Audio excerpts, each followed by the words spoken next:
Good day and welcome to our lecture series on antimicrobial agent. This is part of our basic level training on antimicrobial agent. I am Dr. Apalata, an associate professor of clinical microbiology and infectious diseases. So this is our first lecture, and let me share my screen with you so that we can start with this lecture series. Okay, so as I said, we are going to discuss the module 1 of our lecture series, basic level training on antimicrobial agent. And this first lecture will be about the classification and mode of actions of antibiotics. And we will have 7 topics under discussion. We will start with an overview of antimicrobial agent. Then we will discuss inhibitors of cell wall synthesis, inhibitors of membrane function, inhibitors of protein synthesis, inhibitors of nucleic acid synthesis, anti-metabolites, and we will have a case study as part of our last topic. So please don't miss that discussion. So let's start with our topic 1 that will be about an overview of antimicrobial agent. So an antimicrobial is an agent that either kills or inhibits the growth of microorganisms. And we will try to understand that concept much more better when we will discuss cidal versus static activity of antimicrobial agent. So the second thing is that those antimicrobial agents have no or minimal effect on the human host when they are given. And this is what we call selective microbial toxicity. And the reason for that is that this agent interfere with a specific, either with a specific microbial component, like the cell wall of a microorganism that is completely different from a cell wall of a host, of the human host, or they can interfere with a specific metabolic processes like folate synthesis, okay? And most importantly to mention is that in developing countries, antimicrobial agents are the most frequently used drugs, but also the most misused. I can explain why I say that. It's because in many developing countries, you can go into a pharmacy, work in a pharmacy, negotiate an antibiotic without a script. Or you can even negotiate a half dose, even a third of that dose or a quarter of a dose, and you can still go and use it. And as a result, you might not even complete the full course of antibiotic as prescribed your doctor. And we will see later on in our discussion how this can lead to the development of resistance. So we can classify antimicrobial agent in 5 different ways. We can classify antimicrobial agent according to the microorganism they act primarily against, or according to their cidal or static activities. We can also classify them according to their pharmacodynamic activities. There are antimicrobials that are time dependent or dose dependent. We can also classify them according to their spectrum of activity. There are those with narrow spectrum or broad spectrum. We can also finally classify antimicrobial according to their mechanism of action. I think that's what many people know, how to classify antimicrobial according to their mechanism of action.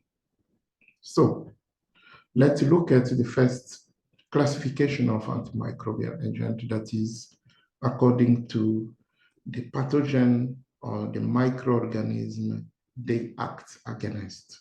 So here we have 4 different groups of antimicrobials. We have those that we call antibacterials.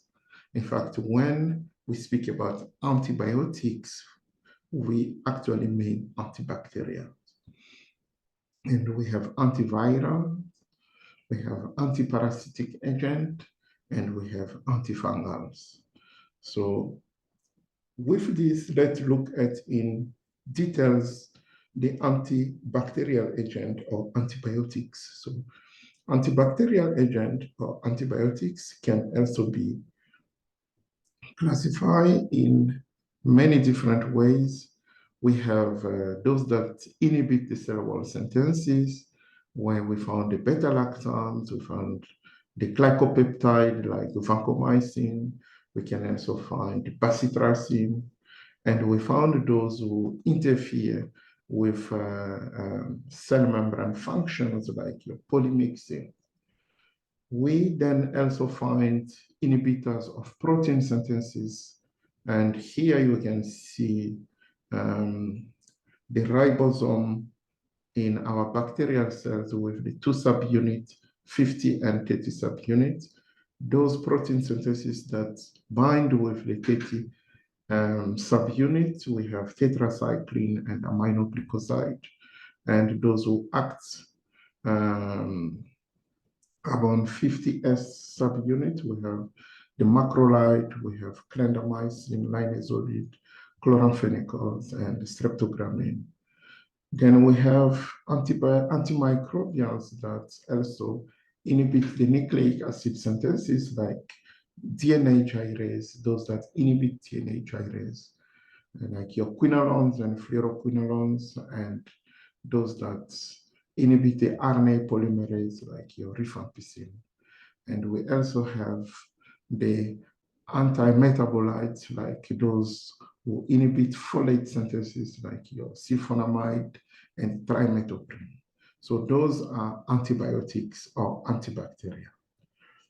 Then we have antiviral agents. You have like your acyclovir and valacyclovir, that is the most widely used. It's used against herpes simplex virus and varicella zoster virus that we call VZV. Or we can have ganciclovir or valganciclovir that has a broader spectrum than acyclovir, because in addition to HSV and VZ, it also acts on against CMV and HHV6. We also have foscarnet. In addition to HSV, VZ, CMV, and HHV6, it also acts on HHV7. Then we have cidofovir that has even a much broader activity, because in addition to all that, it can also be used to treat BK virus and adenovirus. Okay, so we also have what we call antifungal agent. Antifungal agent can be classified into poly-N group like your amphotericin B and nystatin. Then we have the azole derivatives like your miconazole, ketoconazole, fluconazole, itraconazole. We have the nucleoside analogs like your 5-fluorocytosine, and we have the grisans like griseofulvin. We have allylamine like your naftifin. We have thiocarbamate like your tolnaftate. And we have the morpholine like amorolfine. We have echinocandin like your caspofungin that is commonly used. So this is the way we classify our antifungal agents.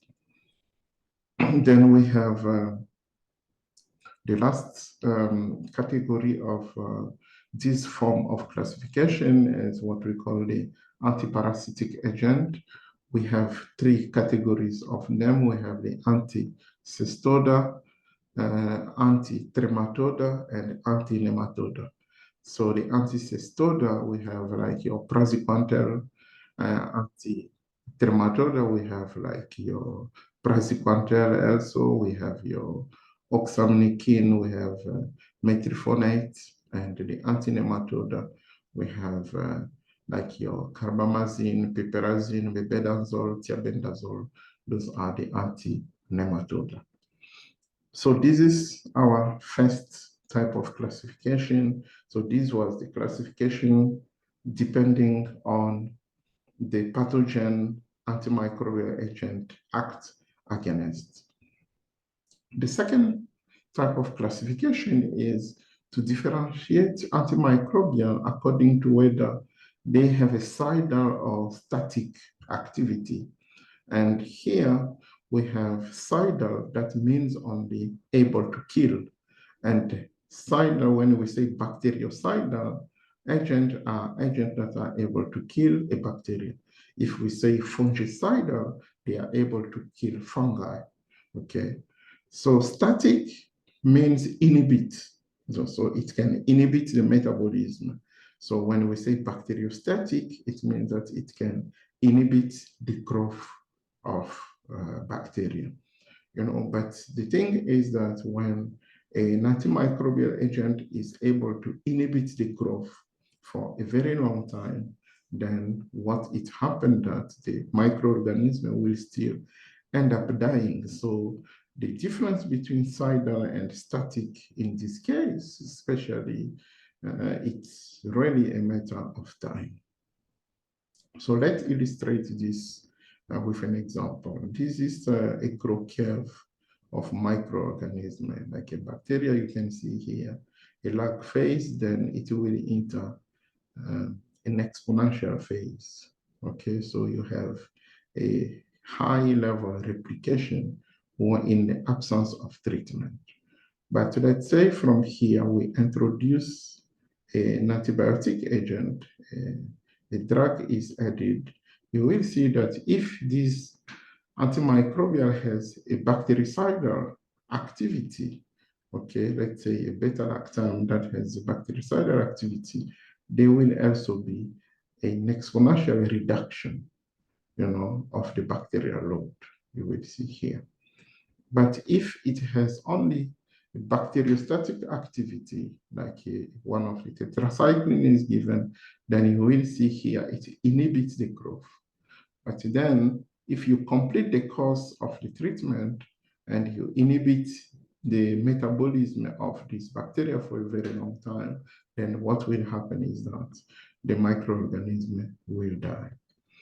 So this is the classification, especially of antibiotics, depending on whether they have bactericidal or bacteriostatic activity.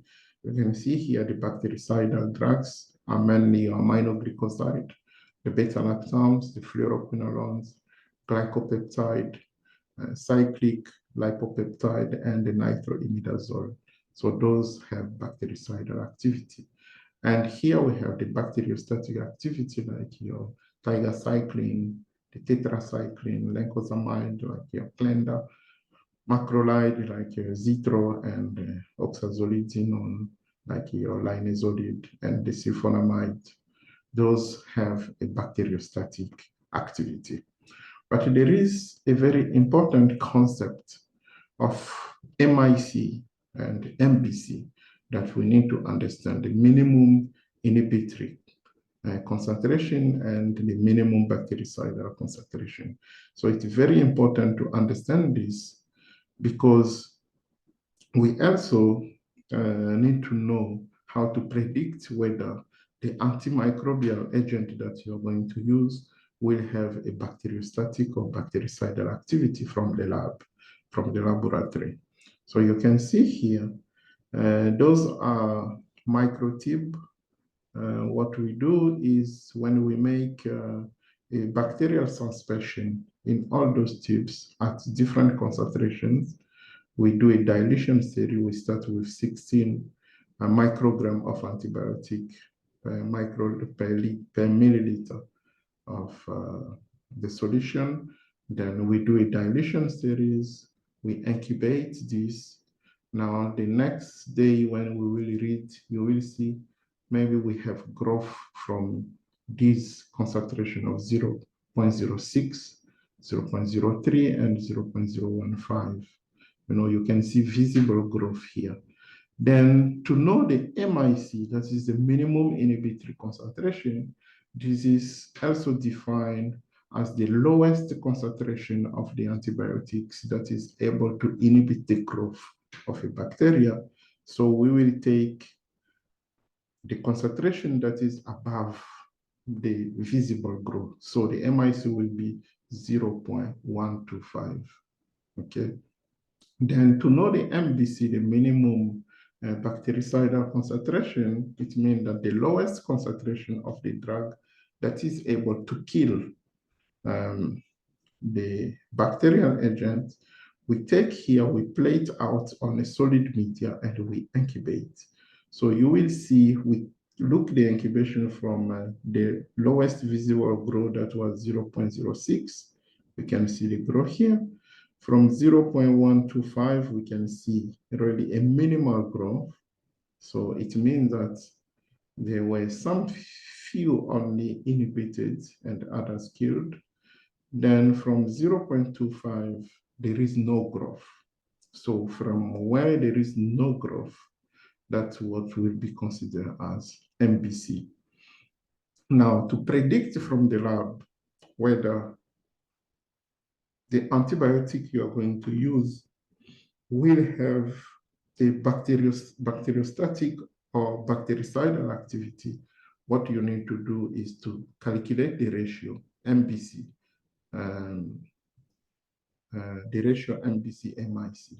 And the ratio MBC-MIC, if it's less than or equal to 4, the effect is predicted to be bactericidal. But if the ratio is above 4, the effect is defined as bacteriostatic. So this is also a way you can predict this from the lab. Now, the third way to do the classification of antimicrobial agent is depending on their pharmacodynamic activities. So the pharmacodynamic activities, we can have antimicrobial agents defined as time-dependent or concentration-dependent. Time-dependent versus concentration-dependent. So here we can see the difference between time-dependent and concentration-dependent is that the concentration-dependent antimicrobial agent, they have their high killing activity achieved at the highest concentration, really at the Cmax, so the maximal concentration. It means that when you give a high dose once a day, and when you achieve the highest concentration of the drug in the plasma, then there is a high killing activity. And then later on, it will start decreasing. Then even if it reaches the concentration below the MIC, it has what we call post-antibiotic antimicrobial effect. So those are the concentration-dependent drugs. But the time-dependent drugs have their activity only when their concentration is above the MIC, when the concentration of the drug is above the MIC. So at this period only, from here to here, where we can see that the concentration of the drug is above the MIC, this is the time those agents are highly active. Then when the concentration becomes below the MIC, you need to give another dose of this antibiotic, so that you maintain the concentration above the MIC. So those are time-dependent drugs. So we can summarize here, time versus concentration-dependent drugs is that here, this is when you give the antibiotic, it reaches the peak in the plasma, then it starts decreasing. And here you have the MIC of the antibiotic against the antimicrobial, against the pathogen that you are testing. Okay, so this is the peak. This is here, this is the peak, and this is what we call area under the curve. Area under the curve above the MIC. And we also have time above the MIC. It's predicted here, time above the MIC. So what we are saying is that Cmax MIC ratio best predict or describe the efficacy of concentration-dependent drugs like your aminoglycoside or fluoroquinolones. So the efficacy of drugs like aminoglycoside or fluoroquinolones, are best defined by the ratio Cmax MIC. But time-independent drugs like beta-lactams, for example, so their efficacy is best defined by looking at the time above the MIC. And the other drugs like your vancomycin, azithromycin, even fluoroquinolones, tigecycline, linezolid, they are best defined, their efficacy is best defined by looking at area under the curve, the ratio area under the curve to MIC. So they best define their efficacy. So on this table, we summarize the relationship between CIDR and static activity and time-dependent and concentration-dependent drugs. So we can see that the time-dependent drugs that are bactericidal are mainly beta-lactams, vancomycin, and ritonamide, trimethoprim. Then the bacteriostatic time-dependent tetracycline, macrolide, but with exception of azithromycin, all macrolides are time-dependent bacteriostatic except azithromycin, that is concentration-dependent bacteriostatic drugs.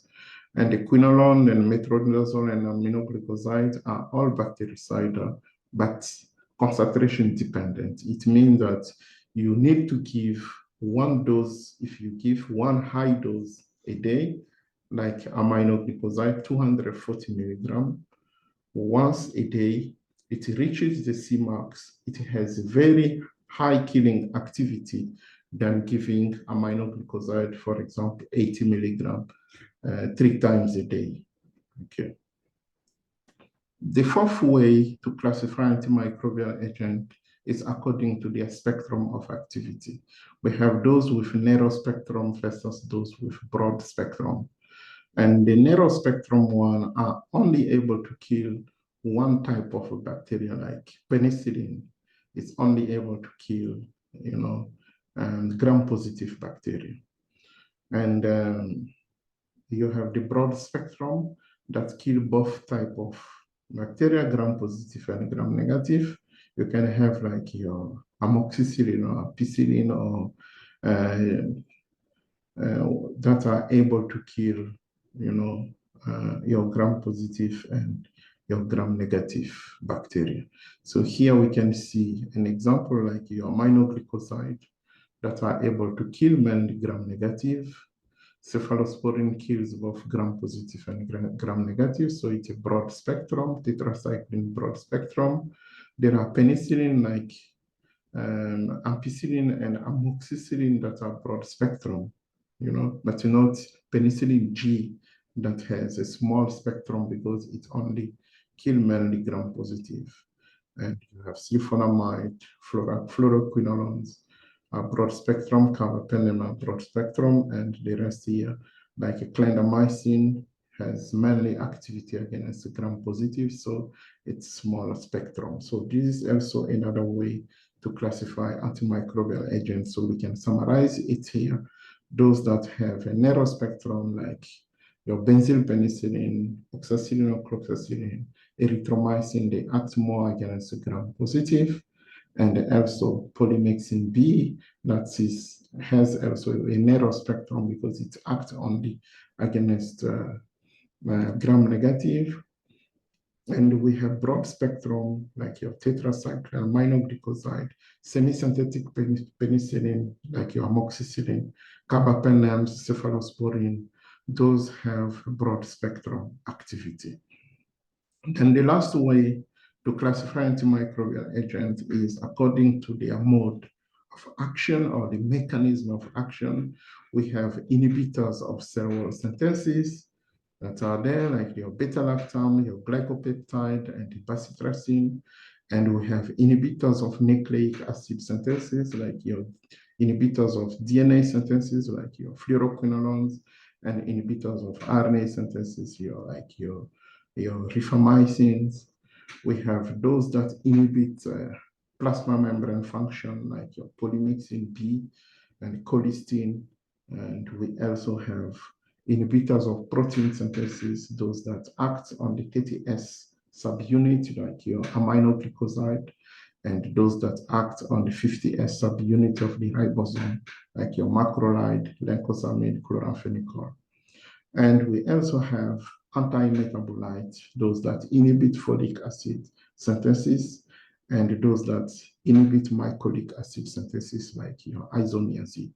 So those are antibacterial agents.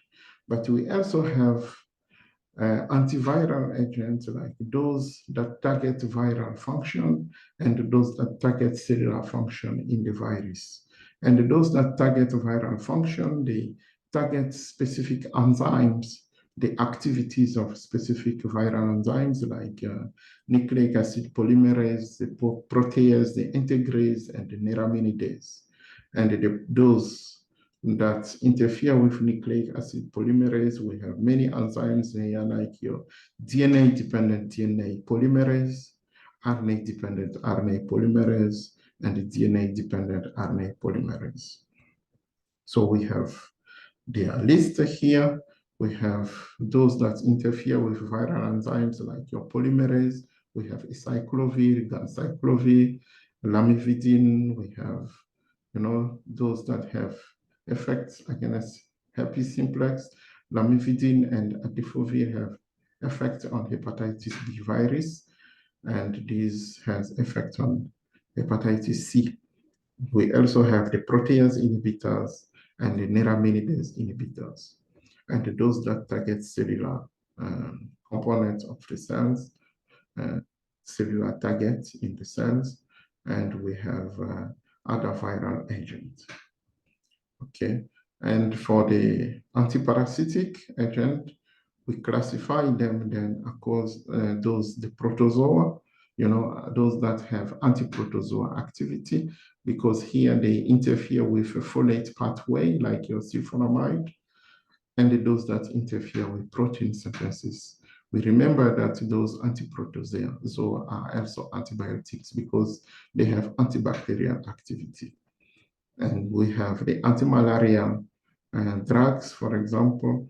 They act by interfering with DNA replication or heme digestion, or maybe protein synthesis. And those that react with heme, like artemisinin, that is actually one of the drugs of choice against malaria. And we have also anti-helminth and anti-worms, like your mebendazole. So they act by interfering with fumarate reductase or glucose metabolism or microtube. And we have ivermectin that block neurovascular actions. And we have praziquantel, that is a calcium agonist. This is the way we classify antiparasitic agent. And the antifungal agents are classified as polyen.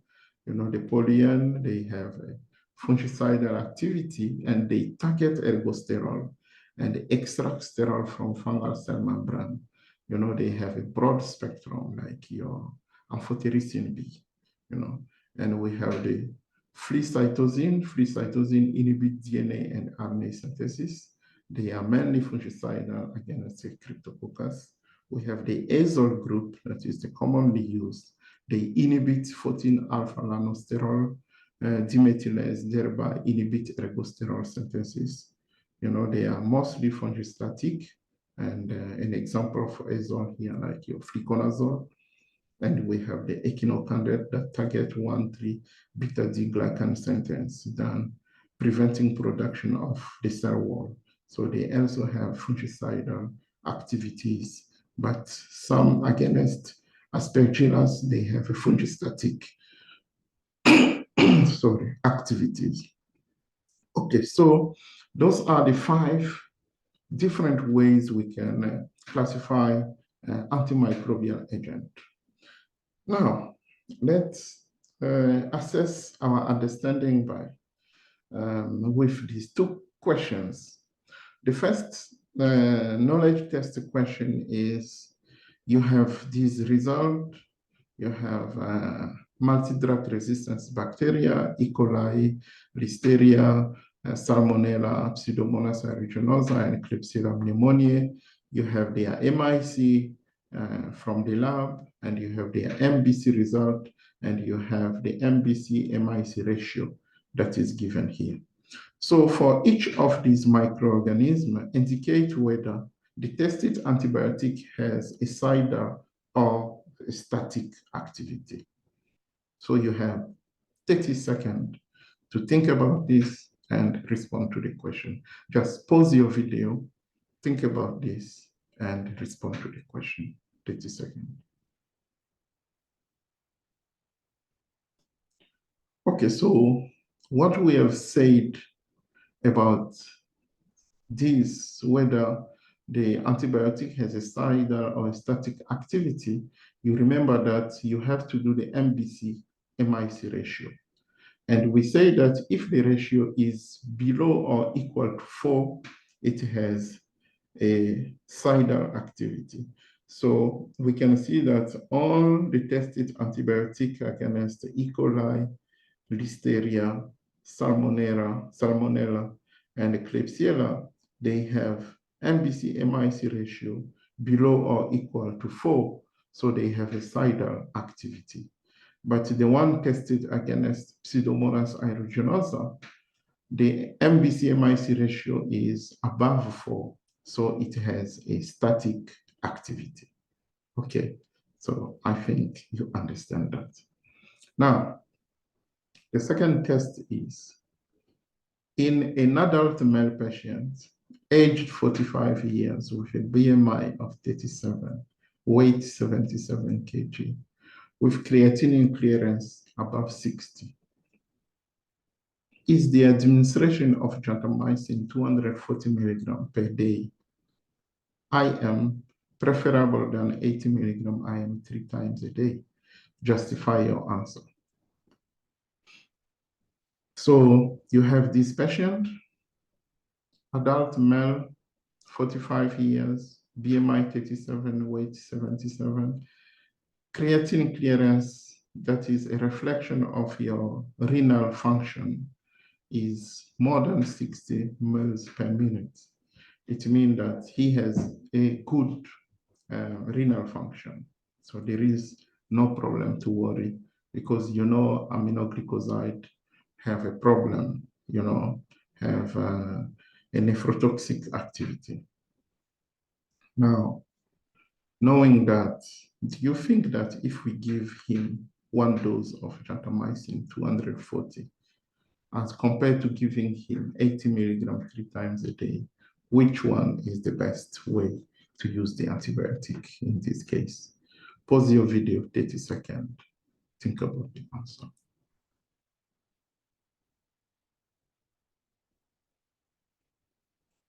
Okay, I think by now you get your answer.